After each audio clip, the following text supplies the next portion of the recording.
The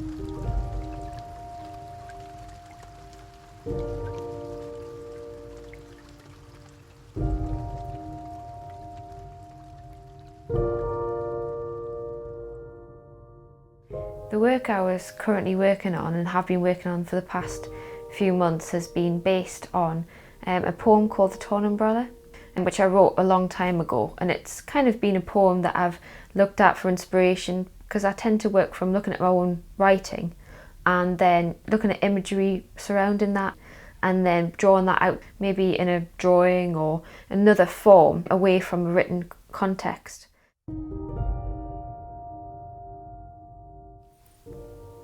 You'll see that I've created 3 dresses through the exhibition, or 3 pieces of work that are garments, and they were all inspired by the poem.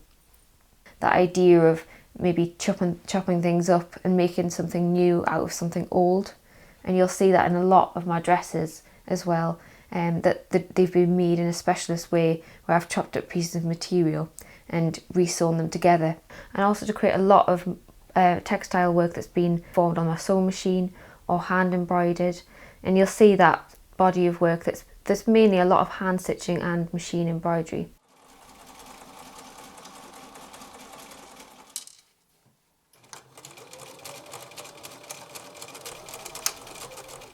I was always enjoyed painting and drawing as a child, and my mum and grandmother both enjoyed sewing, and we were all trying to get a needle in my hand, but it never quite happened. And then I did enjoy drawing in fine art. I was always brought a sketchbook on holiday and things like that for hobby more than anything else. But then I went to college at age 16 to do fine art. I then began to look at other ways of working.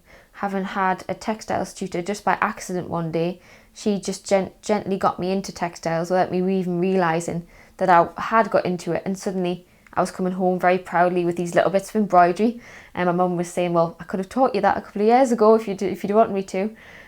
So it was very much a progressive journey, but it took that time from age 16 to really realise that I was interested in textiles and not something else, because as I say, I was very much involved in fine art before that. So now I tend to merge the two.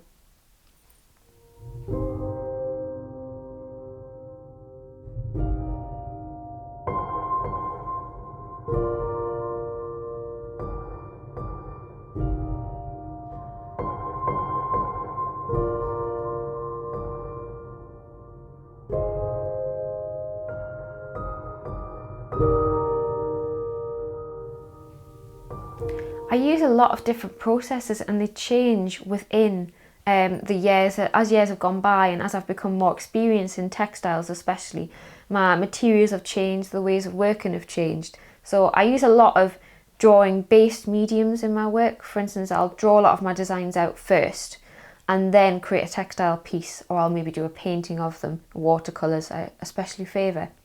But also on my machine, I've got a tool called a free machine embroidery foot, which means I can draw basically with my sewing machine needle, which means that I can have a drawing beside me and then use thread and maybe a piece of cloth and literally draw whatever the drawing it is, but in thread. But since then I've moved a lot into printmaking as well, so I'll look at maybe screen printing and dry point and things that I can include in both a textile and a fine art way, so I can really merge those two things together. Maybe the drawn element on cloth.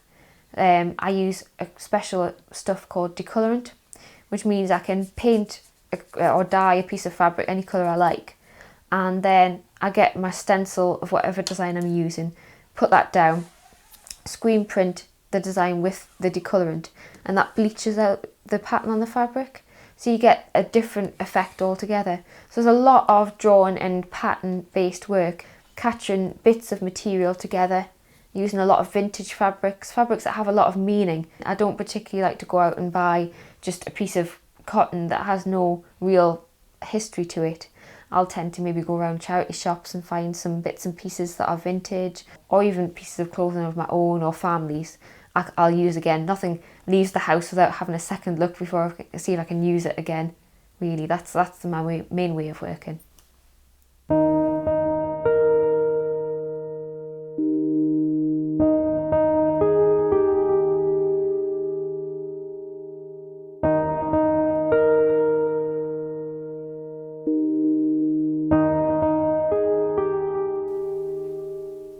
What inspires me is more to do with day-to-day life or life experiences, maybe looking in the past for things that have happened, but also a lot of family related things, maybe looking at old photographs of family members and maybe drawing from them or creating an embroidery in them, about them. So there's a lot to do with more personal resources than anything. I'm not someone who's very much inspired by nature, or I love nature, but it's not something that I go down that route as much. It's more to do with experiences and life really. And say maybe it can be anything that can inspire you, maybe going for a walk out or to a shopping centre even and seeing a particular design that I like, and then that might pop something into my head. I'll come back and create something or draw something or write something down. So it's generally to do with more life experiences. So again, it's a lot to do with memories, loss, and really putting those into my work as a positive thing rather than a negative thing really.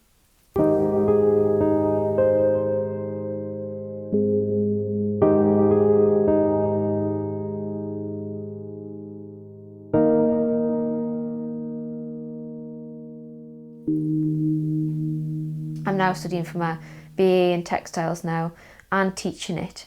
But that's been quite a long process through the years of gradually working through different textile techniques, deciding what I liked and what I didn't like. I'm enjoying teaching textiles and fine art. I'm enjoying talking to various textile groups, embroiderers guilds, things like that. I enjoy those kind of aspects of it, teaching others or being involved with others in the textile form, giving my knowledge out to others, and that's something that I really enjoy doing.